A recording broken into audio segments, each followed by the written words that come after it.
Salut, moi c'est Jérôme Vermelin et vous écoutez Les gens qui lisent sont plus heureux. Et si, à l'heure où les réseaux sociaux vampirisent nos cerveaux, prendre le temps de lire un livre était devenu un acte de résistance ? À chaque numéro de ce podcast, je vous propose de partir à la rencontre d'un auteur qui partage avec nous sa passion de la lecture. Dans cet épisode, mon invité est Elsa Marpeau.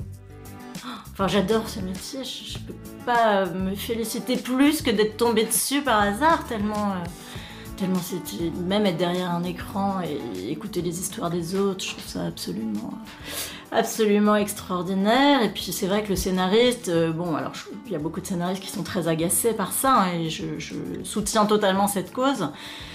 Mais le fait d'être complètement dans l'ombre, moi, c'est bien. Si vous ne connaissez pas Elsa Marpeau, vous avez sans doute déjà entendu parler de son personnage le plus célèbre, Capitaine Marlowe, la gendarme déjantée interprétée par Corinne Maziero sur France 3. Scénariste de la série policière la plus populaire du moment, Elsa est aussi une romancière qui œuvre dans l'univers du thriller et du polar depuis une quinzaine d'années. Il y a eu Recherche au sang, Les yeux des morts, Black Bloc, L'expatrié et Ils oublieront la colère. 2 ans après Les corps brisés, elle vient de publier son autre mort chez Gallimard dans la célèbre collection Série Noire.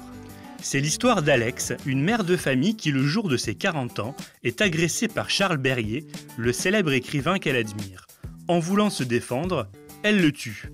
Au lieu de se dénoncer, elle s'invente alors un personnage pour rapprocher l'entourage du défunt et trouver celui ou celle qui aurait pu commettre le crime à sa place. J'ai retrouvé Elsa chez elle, dans son appartement au cœur de Paris, où elle travaille actuellement à un nouvel épisode de Alexandra L, la série de France 2 avec Julie Depardieu. Bonjour Elsa Marpeau. Bonjour Jérôme. Vous allez bien ? Très bien, merci. Alors on va se parler un petit peu beaucoup de Son autre mort, votre nouveau thriller. On va parler des précédents, on va parler de télévision aussi, on va parler de tout ce que vous faites. On va parler de romans noirs, et d'histoires qui font peur. Ouais. Mais avant ça, vous allez répondre à ma question rituelle. C'est tous mes invités ne peuvent pas y couper. Ils doivent réfléchir, ils doivent plancher quelques instants sur le thème du podcast qui est que les gens qui lisent sont plus heureux que les autres. Est-ce que vous êtes d'accord ? Très certainement. Alors, les gens qui lisent, c'est peut-être beaucoup. En tout cas, moi, quand je lis, je suis souvent plus heureuse qu'à d'autres moments. Je vais vous donner une anecdote qui est, par exemple, hier, j'ai commencé à regarder des séries, etc.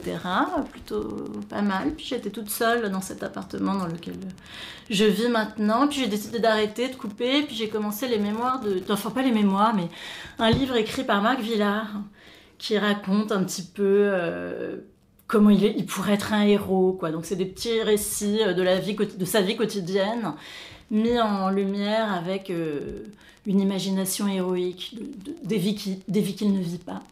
Et bon, voilà, vous voyez, j'étais en train de rire toute seule dans mon lit, donc ouais, je crois quand même que la littérature, ça peut, à certains moments, rendre heureux, même si les livres que j'ai choisi d'écrire, c'est pas forcément non plus...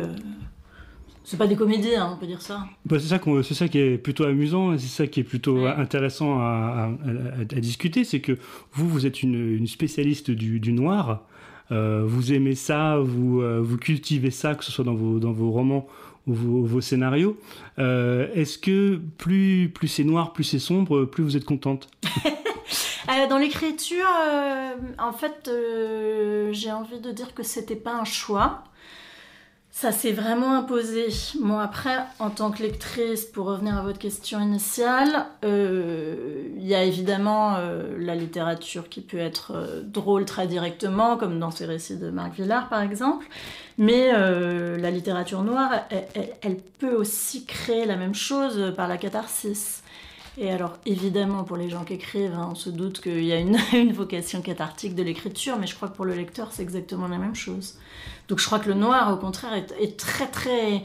J'ai pas envie de dire utile, parce que la notion d'utilité en littérature, elle est un petit peu, je pense, à côté de la plaque. Néanmoins, il y a quand même quelque chose comme ça, comme Aristote qui explique la différence entre la tragédie et la comédie. Bon, ben, je crois qu'effectivement, la tragédie et le roman noir sont très utiles en ce qu'ils nous font vivre fantasmatiquement ce qu'on ne va pas aller réaliser dans la rue. Quand on écrit du noir, c'est parce qu'on a toujours lu du noir et que dès le début, les premiers livres que vous avez aimés, c'était, je sais pas, Agatha Christie ou Hercule Poirot, enfin, c'était des histoires comme ça. Bah oui et non, c'était pas Agatha Christie, Hercule Poirot, mais par contre c'était Rimbaud, Faulkner, Lautréamont. Alors, je crois qu'on peut dire que c'est de la littérature bien plus noire qu'Agatha Christie. C'est pas forcément les plus joyeux, ouais. Voilà, c'est pas les plus joyeux. Donc oui, moi je suis très très marquée par tout le romantisme noir. Donc c'est pas du polar, c'était pas au départ forcément une culture. Par contre, ouais, c'est vraiment de Nerval. C'était très très fort, moi, dans la construction un peu de mon imaginaire. Votre imaginaire, vous l'êtes construit de lectrice, vous l'êtes construit toute seule. Est-ce que vous avez eu des passeurs? Est-ce que vous avez des parents lecteurs qui avaient une pile de livres à la maison que vous avez dévoré? Oui, mon capitaine. Ah bah oui, mon capitaine, oui. Ah bah oui, je suis née avec des parents qui ne faisaient que lire, donc dans une maison qui n'était que couverte de livres, donc je n'ai jamais vu à quoi pouvaient ressembler nos murs derrière toutes ces piles de livres avec 3 épaisseurs. Mon père, il était professeur de français dans le technique et passionné de littérature. Alors lui, passionné de polar aussi et de romans noirs, hein, très, très fortement. Et puis ma mère, qui était secrétaire et passionnée de littérature japonaise notamment. Donc j'ai eu beaucoup de livres à la maison, il n'y avait aucun interdit, donc il y avait ça, il y avait vraiment, je pouvais tomber sur n'importe quoi, et là, tout était possible. Et puis j'étais fille unique, donc de toute façon, et j'avais pas la télévision, donc c'était, comment dire, c'était l'option unique, c'était les livres. Et effectivement, bon, voilà, ça ouvre. C'est marrant, c'est un monde sans télévision quand on y pense. Alors aujourd'hui, les gens qui n'ont pas de télévision, moi j'aurais tendance à dire que c'est un peu un truc de bobos parisiens qui veulent se qui veulent se différencier de la masse. Mais c'est vrai que beaucoup d'entre nous ont pu grandir sans télévision. Ça existait, ça, un monde sans écran même tout court. Ah bah oui, alors nous c'était pas des bobos parisiens, parce qu'on n'était pas bobos et pas parisiens, même si je le suis très certainement devenue moi. Mais on vivait à Nantes, mes parents, voilà, c'était vraiment une volonté, hein, le fait de ne pas avoir de télévision. Finalement, ils ont acheté une télévision, mais c'était en noir et blanc quand j'avais 10 ans, puis une télé couleur quand j'avais 15 ans, mais c'était trop tard en fait, c'était vraiment un moment où j'étais passée à côté. Donc j'ai pas du tout eu cette culture. Je l'ai rattrapée plus tard, aujourd'hui. Donc c'est vrai que aujourd'hui vous avez un écran. Aujourd'hui j'ai un grand écran d'ordinateur. Et je vis devant cet écran parce que je travaille pour cet écran. Alors justement, on va en parler, c'est un petit peu votre spécificité aujourd'hui. Vous exprimez sur plusieurs supports, on va dire, mais c'est quand même le roman par lequel vous avez commencé. Oui. Pourtant, vous n'êtes pas romancière, à la base, qui est romancier ou romancière à la base, je ne sais pas, mais vous étiez plutôt... vous êtes normalienne, c'est ça? Vous avez fait des études supérieures. Vous n'étiez pas partie pour être romancière, vous étiez partie pour faire autre chose, non? Non, j'étais partie pour être romancière parce que j'avais écrit à 16 ans un roman qu'on peut oublier facilement, qui était même un devoir. Mais à 16 ans, j'avais envoyé déjà aux maisons d'édition parisiennes. Vous voyez, ça semblait quand même très très loin tout ça. Et du coup, je cherchais comment gagner ma vie parce que quand même, j'avais 2-3 notions que c'était pas si simple de vivre du roman. Et donc, j'ai cherché un petit peu quand même comment je pouvais trouver un métier qui me ferait vivre et qui pourrait me faire écrire des romans. Et donc j'ai commencé par me dire que l'enseignement, ça serait le plus simple. Donc j'ai fait une thèse en art du spectacle. Et puis j'ai été enseignante à la fac pendant 5 ans. Et en fait, j'étais incapable d'enseigner, complètement incapable d'enseigner. Je crois que je connais cette histoire. En fait, c'était même un peu la panique, je crois, non? C'est ça? C'est ça, tout à fait. C'était la panique totale. J'étais ce qu'on appelle phobique sociale. Donc, parler devant un auditoire, ça m'est absolument impossible. Je l'ai fait pendant 5 ans, c'était terrible. Enfin, je veux dire, la façon dont ça se passait extérieurement était charmante, les étudiants adorables, très intéressés, mais alors moi, c'était dans ma tête, c'était le grand chaos. Je me souvenais pas de ce qui se passait, j'avais vraiment un blanc total, j'avais des cours de 3 heures à chaque fois, donc c'était quand même très long, et je sortais, j'étais incapable de savoir ce que j'avais pu dire, tellement j'étais juste habitée par une sorte de panique, quoi. Donc, c'était l'angoisse totale. Angoisse totale, vraiment. Et ça, c'est quelque chose qu'on découvre que le jour où on y est confronté, en fait. Non, alors vous aviez des indices. Et puis moi j'y suis allée en traînant des pieds, c'était terrible. Mais en même temps j'avais très peu d'heures puisque je me disais je vais être enseignante-chercheur. J'aurais jamais pu être professeure en collège ou en lycée. Là, je savais que c'était au-delà de mes capacités. Mais je me disais à la fac ça va quoi. Bon, tu vas avoir 10 heures de cours et puis le reste ce sera de la recherche. Bon. Et puis surtout tu vas t'habituer. Et puis voilà, 3 années sont passées, 4, puis 5, puis en fait l'angoisse est restée exactement au même niveau, et là je me suis dit ça va pas être possible, hein, je vais y laisser ma santé. Donc je prenais des médicaments, des calmants, des antidépresseurs, des somnifères, pour affronter ces cours. Donc c'était pas jouable en fait. Donc j'ai arrêté, j'ai démissionné de l'éducation nationale et puis j'ai cherché un petit peu ce que je pourrais faire d'autre. C'était pas si simple parce que mes compétences n'intéressaient pas grand monde, si l'on peut dire. Et du coup j'ai commencé à faire une sorte de recherche sur les nouvelles technologies, etc. J'y connaissais strictement rien du tout, terrifiant. Et donc, je n'ai pas persévéré parce que ce que j'ai rendu devait être un peu catastrophique. Et on m'a embauchée pour faire une série jeunesse à ce moment-là parce que j'avais publié un premier livre en 2003. Et c'est grâce à ce livre, en fait, qu'une productrice m'a embauchée sur une série adolescente. Donc, je me suis fait virer au bout de 15 jours, par ailleurs. Parce que c'est quoi J'y connaissais rien. J'étais complètement... Pour moi, la télévision, comme je vous l'ai dit, je savais pas du tout ce que c'était, donc il fallait faire une série jeunesse, donc faut que les gens... Il y a quand même une notion un peu de divertissement là-dedans, donc ça c'était une notion pas très bien intégrée. Hein.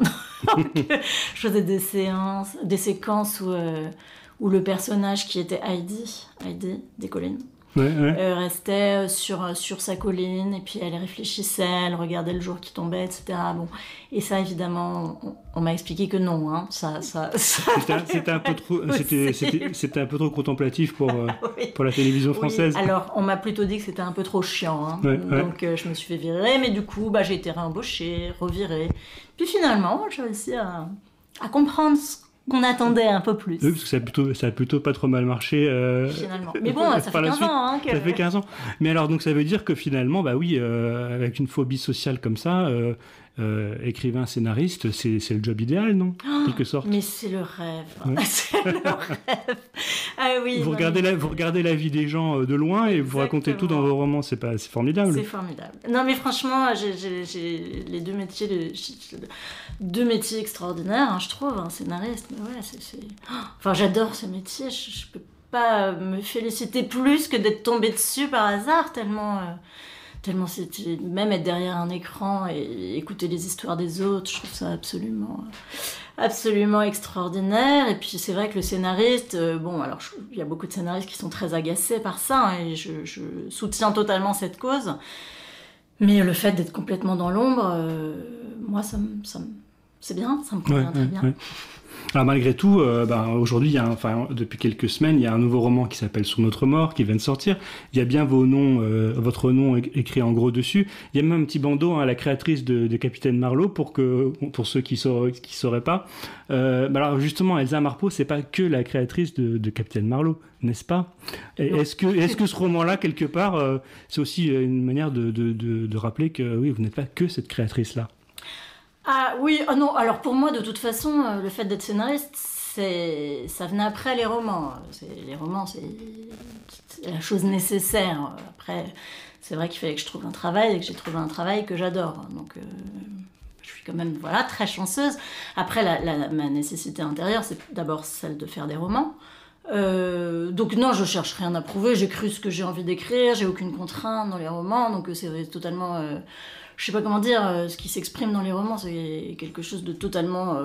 je sais, j'ai envie de dire une sorte de déversoir totalement inconscient, ce qui n'a rien à voir avec le scénario, qui est un exercice aussi beaucoup plus technique. Donc il y a cette dimension technique qui met à distance aussi de son histoire. Et après, il y a aussi une dimension ludique dans le scénario que j'ai pas forcément dans les romans. Donc pour moi, c'est aussi une récréation. Et cette dimension ludique, elle est hyper présente dans ce roman-là. Ce que je trouve, alors je ne sais pas si c'est une forme de réaction ou de libération par rapport à ce que vous faites à la télévision, mais ce qui est sûr, c'est qu'à la télé, ça tous les scénaristes le diront, il y a quand même beaucoup de codes, beaucoup de règles à respecter, ce qu'on appelle des cahiers des charges, qui ne sont pas les mêmes qu'on travaille pour TF1, France Télé, Canal+, M6 ou Netflix ou que sais-je comme plateforme qui produit des séries comme il y en a tellement aujourd'hui. Il y a toujours des règles à respecter et des gens qui vont intervenir. Ce roman-là, moi j'ai l'impression que vous êtes mis dans cette idée que tout était possible et que vous alliez voir un peu au fur et à mesure comment ça se passe et que l'imagination n'allait pas avoir de contraintes cette fois-ci. Donc c'est l'histoire d'une jeune femme qui assassine un écrivain célèbre et qui va se faire passer pour une autre qu'elle-même pour essayer d'imaginer un scénario alternatif où elle s'en sort et où l'écrivain est tué par quelqu'un d'autre. Et elle avance au fur et à mesure comme ça face à des situations a priori compliquées, mais vous, j'ai l'impression que vous êtes amusé à la challenger et à aller en permanence vers des situations improbables et en ressortir au gré de votre imagination. Est-ce que c'est un petit peu une forme de libération? Est-ce que je me trompe un peu sur le processus d'imagination de ce roman? Alors, tous les romans, je les conçois un peu comme ça. Hein. C'est vraiment... moi, c'est mes espaces de liberté où je fais absolument... vraiment ce que je veux. Je donne libre cours à tout ce que je peux imaginer. De plus noir pour Les Corps brisés, par exemple. Alors que celui-ci, en effet, il est beaucoup plus ludique dans son histoire, beaucoup moins noir, mais vraiment je m'interdis absolument rien. Et là c'est inspiré aussi de Patricia Highsmith Smith. Donc c'est un personnage comme ça, parce qu'elle tue cet écrivain, mais en état de légitime défense. Et effectivement, comme vous l'avez dit, elle invente un scénario alternatif à sa mort, donc elle fait une enquête à rebours au fur et à mesure. Donc ça c'est ce qui m'intéressait, c'était plus par rapport au genre lui-même, c'est-à-dire au genre du policier, où on commence au départ par un crime qu'on va essayer de résoudre. Elle, évidemment, ce crime, elle ne va pas le résoudre puisque c'est elle qui l'a commis. Et du coup, elle va faire une enquête à rebours pour trouver qui d'autre qu'elle, au fond, aurait pu commettre ce crime. À la fois, on est comme elle, on a envie qu'elle s'en sorte. Et puis à la fois, oui, c'est complètement pervers d'essayer de trouver un autre coupable à un crime qu'on a commis soi-même.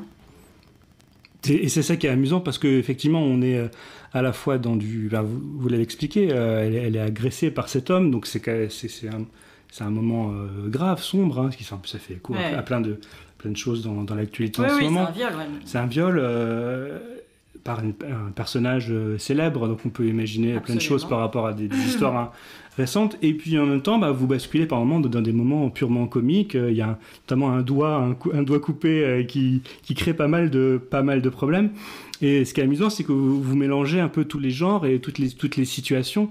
C'est en ça qu'il est un peu hors cahier des charges, ce roman, non? Ah oui, moi, à la série Noire, on n'a pas un cahier des charges, donc effectivement, ah oui, complètement. Il y a une dimension ludique qui est très forte.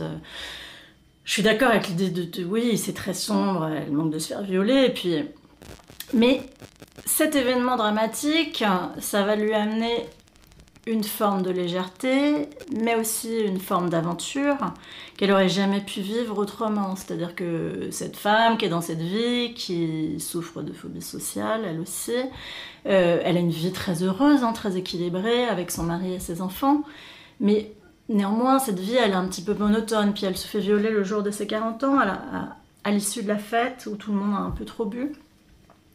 Et le livre, c'est une forme de crise de la quarantaine, paroxystique et presque comique, en effet.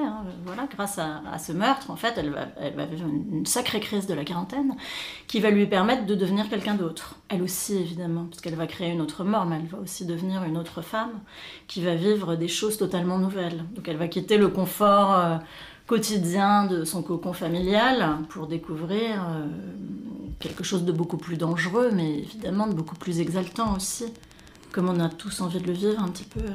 C'est ça en fait, ce roman c'est une forme de plaisir coupable oui, permanent en quelque sorte. Oui, tout à fait. Et si je m'autorisais ça, et si je m'autorisais, alors peut-être pas le meurtre, mais en tout cas toutes les transformations, toutes les transgressions, si j'osais en fait. Et il y a un côté très cathartique, et c'est un roman c'est un thriller psychologique.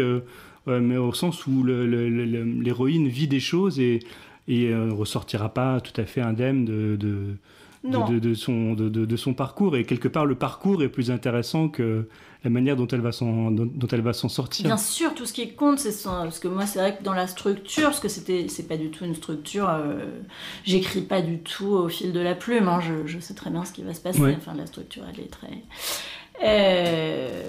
elle est créée, elle précède... totalement antérieure à l'écriture. La source d'inspiration, c'était comme ça, de façon très lointaine et presque parodique. C'était Ulysse, un peu, quoi. C'est-à-dire qu'elle va sortir de chez elle, de ce petit monde un petit peu qui s'appelle Petit-Mar, dont les habitants s'appellent des Martiens, qui est la ville de naissance de ma mère, donc ça existe totalement. Mais évidemment, c'est pas du tout un hasard, quoi. Elle vit sur sa planète, complètement enfermée, et puis tout à coup, elle prend le train. À partir du moment où elle prend le train, ça y est, elle laisse tout derrière elle, et au fil des kilomètres, elle se dépouille de tout ce qu'elle était, de tous ses souvenirs, et puis elle va arriver presque vierge, si j'ose dire, à Paris, et vraiment acquérir une nouvelle personnalité. Alors, il y a toute cette dimension psychologique du personnage. Il y a aussi une petite satire du monde de l'édition et de l'évolution. Il y a un aspect qui, je pense, qui est inspiré des séries. Il y a cette idée à un moment donné. Donc, votre héroïne, Alex, elle se transforme en assistante personnelle de Charles Berrier, cet écrivain. Ouais. Et elle a cette idée géniale chez l'éditeur, qui est de vendre ses personnages à la découpe. Et je me suis dit que ça, c'était sans doute très proche de ce qu'on voit dans les films ou les séries. Le paroxysme, c'est avec les personnages Marvel, où chaque personnage a droit à son propre film. Mais on a l'impression de ce côté un peu industriel maintenant de l'édition. La télévision, c'est si industriel que ça, ou c'est quand même, on s'y retrouve en tant qu'auteur? Alors, il y a deux choses. Je vais reprendre déjà la première partie de ce que vous m'avez dit. Ça me rappelle une question qu'on m'a posée à la radio en me disant « Ah oui, vous avez inventé cette chose de personnage à la découpe, c'est marrant. » Bon, je ne l'ai pas du tout inventé. C'est effectivement en tant que scénariste, avec deux producteurs, on est allé rencontrer les gens qui détenaient les droits d'Agatha Christie. Et nous, on voulait faire un Hercule Poirot totalement contemporain. Et donc acquérir les droits d'Hercule Poirot. Et là, on nous a ri au nez, évidemment, en nous disant mais enfin, mes enfants, non, Hercule Poirot, ça va être beaucoup trop cher pour vous. En revanche, il y a chaque personnage, on les a découpés et on les vend maintenant séparément. Alors, ils n'appelaient pas ça à la découpe, et puis l'échange se passait en anglais, si tant est qu'on ait pu un petit peu s'exprimer en anglais, péniblement. Et donc, on nous a proposé de prendre les droits alors je pourrais même pas citer le nom, parce que quelque chose du style le colonel Diamond, que personne ne connaît, qui apparaît à la page 23. Mais qui est à vendre. Et que nous, petits Français, pourrions plus acquérir, évidemment, que Poirot. Et donc cette idée, alors là, on est sorti, on disait, alors non, les droits du colonel Diamond, on va pas les acquérir, désolé. Mais du coup, j'ai gardé effectivement cette idée dans le livre. Et pour répondre à la deuxième partie, je dirais que pour le moment, la télévision française est... Alors presque parfois l'édition, dans le cas des best-sellers, est beaucoup plus, au contraire, une entreprise capitaliste. À la télévision française, non. Non, on n'en est pas là encore, je pense. On est vraiment dans un moment où la télévision française se dit que peut-être elle aussi, elle pourrait faire des choses intéressantes. Elle en est un moment que je trouve assez touchant et assez intéressant quand on est scénariste. C'est vraiment le moment où tout le monde se regarde parce que les œuvres de télévision, c'est des œuvres collectives. On se regarde tous en se disant « Ouais, peut-être, en fait, nous aussi, qu'on peut faire des choses valables ». Comme si on n'en était pas encore complètement sûr. Donc je trouve que la télévision française, moi ce que j'aime, c'est qu'elle n'a pas d'arrogance du tout. Pas encore, peut-être qu'elle en aura, mais en tout cas, pour le moment, je trouve qu'il n'y a aucune arrogance. Et donc il n'y a pas non plus ce côté, on va vendre des personnages à la découpe. On n'en est pas du tout dans cet état-là. Ce qui est amusant, à chaque fois qu'on parle du succès de Capitaine Marlowe, on va reparler un peu du personnage, c'est que beaucoup de confrères et beaucoup de gens du métier ont l'air d'être surpris du triomphe de chaque épisode, comme si... alors je rappelle, c'est plus de 7 millions de téléspectateurs à chaque épisode, c'est complètement... Aucune autre série en France ne fait ça, même américaine. Et aucune autre série française n'a un tel niveau à chaque diffusion. Même les rediffusions sont au-delà des 5 millions. Et à chaque fois, on a l'impression que c'est un peu un accident industriel, que personne ne comprend. Est-ce que c'est aussi justement lié à ça, un peu sur finalement d'avoir créé ce personnage et cette série sans trop d'arrière-pensée? Alors ça, c'est pour le moins sûr. C'est-à-dire que...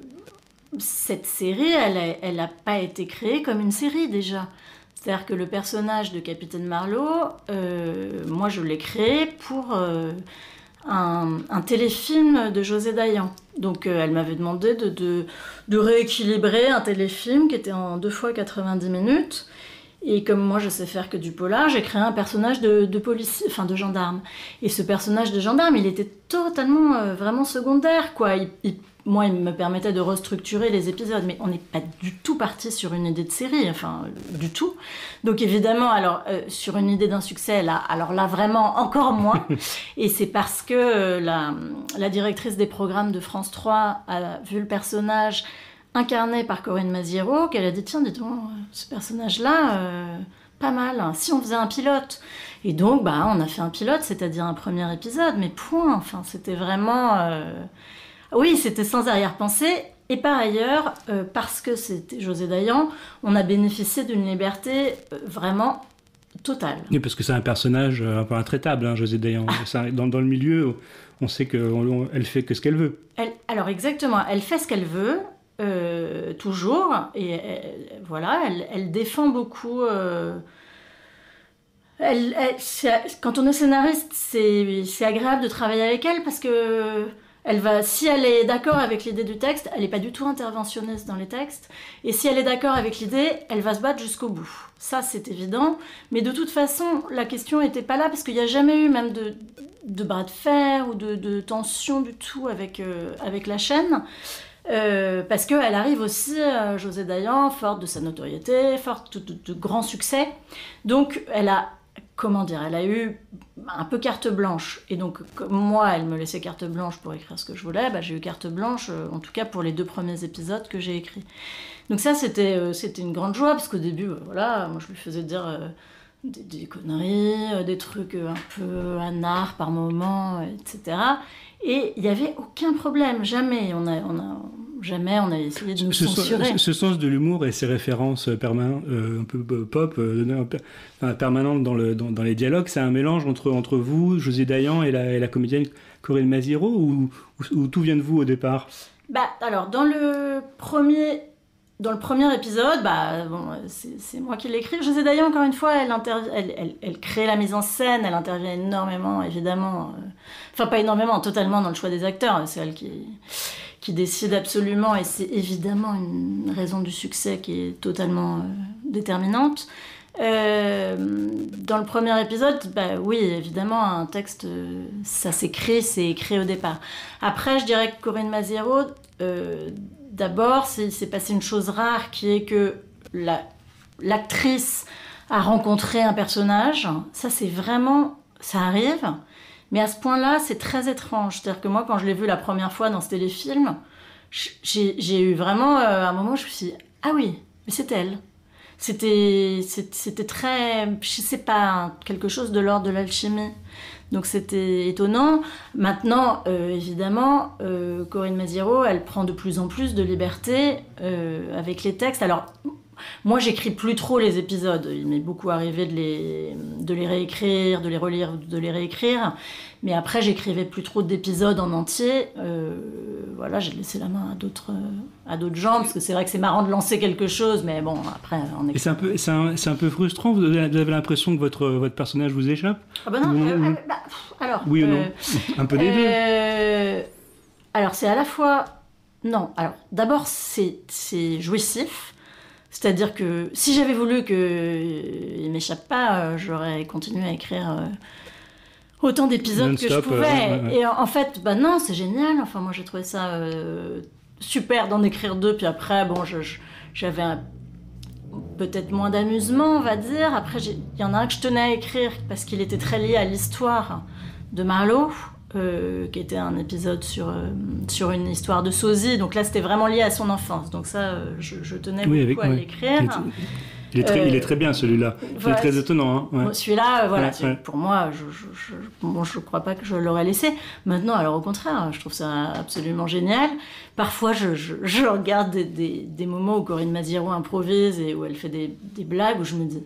Et donc, il y a des moments où je me dis, mon Dieu, comme c'est drôle. Et il y a d'autres moments où je me dis... Ah oui, quand même, elle va jusque-là. Mais je sais pas. C'est vraiment quelque chose... pour moi, c'est très naturel de laisser... que ce soit les livres ou les scénarios. Après, ils appartiennent au lecteur quand c'est un livre, au spectateur, au comédien. Ça me dérange pas du tout. Après, j'ai juste je veux juste rappeler que les textes, ils sont écrits par des scénaristes d'abord. Et c'est vrai que sur cette série, on dit beaucoup, oui, c'est que de l'improvisation, etc. Alors, non. 1h30 de scénario, c'est pas de l'improvisation. Et évidemment, il y a beaucoup d'improvisation dans un dialogue, mais un scénario, c'est évidemment énormément plus qu'un dialogue. C'est-à-dire, on peut dire qu'on est scénariste le jour où on se met devant un écran qui est totalement blanc.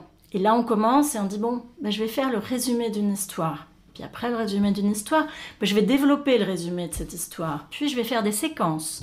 Et à partir de cette séquence seulement, je vais commencer à faire des dialogues. Puis quand ils seront installés, je vais essayer de les améliorer. Mais donc, on est scénariste quand on écrit à partir d'une feuille blanche. C'est deux boulots très, très distincts dans votre tête, Elsa? Scénariste et écrivain? Alors, j'ai envie de dire de moins en moins. Au début, totalement. Pour moi, c'était complètement différent. L'imaginaire n'est pas du tout le même et ce qui se met en place n'est pas du tout la même chose. C'est-à-dire que, comme je vous disais, ce qui se met en place pour les romans, c'est vraiment quelque chose qui m'échappe. C'est tout ce qui m'échappe. C'est-à-dire que parfois, on me dit « Ah, bah tiens, vous parlez toujours de telle thématique ». J'en suis la première surprise. C'est-à-dire, je me dis « Ah oui, c'est vrai. Bon, ok. Les corps découpés, tout ça. » Et puis, au fur et à mesure que au début, le scénario, voilà, ce que je vous disais, je me disais c'est un métier, puis en fait, je me suis totalement prise au jeu, c'est-à-dire que je trouve que c'est un métier vraiment extraordinaire, et donc maintenant, je me prends tellement au jeu, et puis je travaille avec des gens aussi qui me laissent faire des choses de plus en plus personnelles. Et du coup, non, je crois qu'il y a de moins en moins de distance. Après, j'ai lancé une autre série pour France 3 sur une médecin légiste. Alexandra L. Voilà, comme vous le savez. Avec Julie Depardieu. Avec Julie Depardieu, qui est une série à laquelle je suis extrêmement attachée. Voilà, on retrouve la même obsession que dans Les corps brisés, c'est les corps qu'on ouvre. Alors le traitement n'est pas le même, c'est très léger, Alexandra L, j'espère c'est un peu drôle, un peu distrayant. Mais il y a aussi une comédienne qui a rencontré le personnage. Hein. Ah bah oui. Même si au départ, c'était pas forcément celle que vous aviez en tête. Tout à fait, exactement. Alors elle, ça fait pas du tout partie.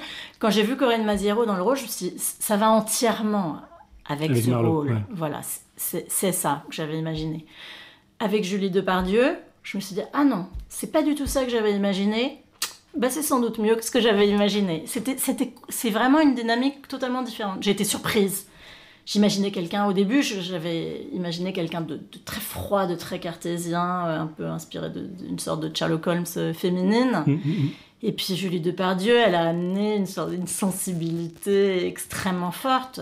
Et évidemment, ça fonctionne mieux en fait. Mais du coup, maintenant, j'écris pour Julie Depardieu. Je sais pour qui j'écris, je sais comment elle va le dire, comment ça va se créer. En tout cas, c'est elle que j'imagine en écrivant. Et alors, quand on écrit sur notre mort, est-ce qu'on a une comédienne en tête ou alors est-ce que non, en fait vu que c'est totalement autobiographique, c'est vous. Non, mais je sais pas.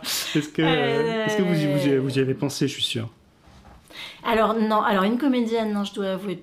Alors pas du tout. À ce qu'il y ait des dimensions autobiographiques, bon là je mentirais si je disais que non, parce qu'il y en a. Pour autant, non, j'imaginais pas du tout les traits de Alex comme les miens, mais non, non, je pourrais y réfléchir, mais en tout cas, c'était pas du tout, non, j'y ai pas du tout réfléchi. Parce que c'est quand même aussi une des beautés du roman, c'est, moi, quand un roman est adapté en film ou en série, j'ai plus du tout envie de lire le roman, parce que mon imaginaire est un prisonnier du comédien ou des comédiennes, de l'incarnation. Ce roman-là... je recommande aux gens de le lire avant qu'il soit éventuellement adapté un jour, parce que je trouve que c'est un roman qui parle à chacun d'entre nous, en fait, de manière très intime.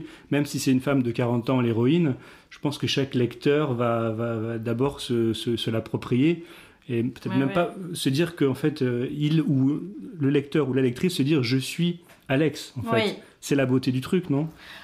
Oui, moi je crois. Enfin, en tant que lectrice, c'est exactement ce qui se passe. Moi, quand je lis Highsmith, Monsieur Ripley, l'incroyable Monsieur Ripley, c'est moi, même si c'est un homme et même s'il est beaucoup plus jeune. Alex, effectivement, elle a exactement... c'est un personnage au départ totalement banal. Enfin, elle s'inspire de ma vie qui est totalement banal, enfin qui est si tant est que les gens vivent enfermés chez eux, comme je le fais, mais il y a pas on est dans votre salon cuisine, il y a pas un doigt coupé dans votre frigo. Si je vais regarder là tout de suite, n'allez pas regarder. Et là vous savez pas, c'est qu'elle se jette sur le frigo pour m'empêcher de l'ouvrir. C'est exactement ça. Non, il vaut mieux jamais savoir ça, toutes ces petites choses. Mais a priori, si j'écris, ça me permet on pourrait éventuellement trouver ici des choses, des tasers, des points américains, des choses comme ça. Donc c'est pour ça que c'est pas la peine d'aller vraiment fouiller. D'accord. Mais le fait d'écrire son l'écrivain de romans policiers donc l'écrivain de romans policiers a du matériel pour tuer chez lui. Alors pour tuer, n'exagérons rien. Pour faire mal. Pour faire mal. Pour kidnapper. S'il y a des cordes chez vous pour attacher. Non, pour se défendre. Comme mon personnage. Oui. Bon, évidemment, là, comme je sors pas, je me défends pas contre grand monde, mais ils sont là quand même. Hein. Donc, non, n'allez pas fouiller. Mais le livre me permet par contre d'éviter de passer à l'acte. Ok. je suis et vous en voilà ravi. je suis rassuré. Il y a une dimension très forte dans le roman, c'est la présence des réseaux sociaux. Moi, les réseaux sociaux, ils sont à l'origine de la création de ce podcast.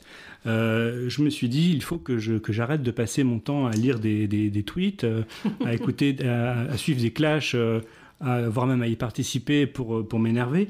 Il faut que j'arrête, il faut que je relise à nouveau des livres, il faut que je reprenne le temps de lire des livres. Pas que pour mon travail, mais pour mon plaisir. Et j'ai l'impression qu'aujourd'hui, dans le monde de 2018, 2019, 2020, et plus ça va, plus c'est être un résistant, une résistante de lire des livres. Est-ce que vous êtes un peu comme ça, à la merci des réseaux sociaux, ou est-ce que vous savez vous en préserver? Les deux, je dirais. Déjà, je considère que quand même, les réseaux sociaux, il y a aussi une charge d'imaginaire très forte, hein, puisque sur un réseau social, ce qu'on disait au début d'Internet, on disait sur Internet, tous les chats sont gris. À savoir, on ne sait pas qui est derrière l'écran. Donc ça permet de donner aussi beaucoup d'imaginaire, une grande charge d'imaginaire. Donc moi, c'est aussi une source d'inspiration. Je regarde les réseaux sociaux tous les jours, etc. Pour autant, alors moi, je ne suis pas du tout accro, c'est-à-dire que bon, ça m'a beaucoup intéressée au début, mais comme je vais être honnête, comme j'ai regardé Love Story, j'étais fascinée par Love Story, cette expérience avec ces petits rats de laboratoire en train de courir là dans une maison fermée, j'ai trouvé ça absolument génial. Les réseaux sociaux, ça m'a beaucoup intéressée au début. Bon, maintenant, Je suis pas accro parce que je m'ennuie souvent. Après, parfois, il y a quelques petits moments amusants. Par exemple, l'affaire de Mehdi m'éclate qui a donné Qui a inspiré une partie, une partie du livre. Donc, ce jeune blogueur du Bondi Blog qui tweetait sous un pseudo des choses absolument abominables et qui, pour se défendre, a expliqué qu'en fait, c'était son double maléfique qui tweetait, Marcelin Deschamps. Oui, c'est ça.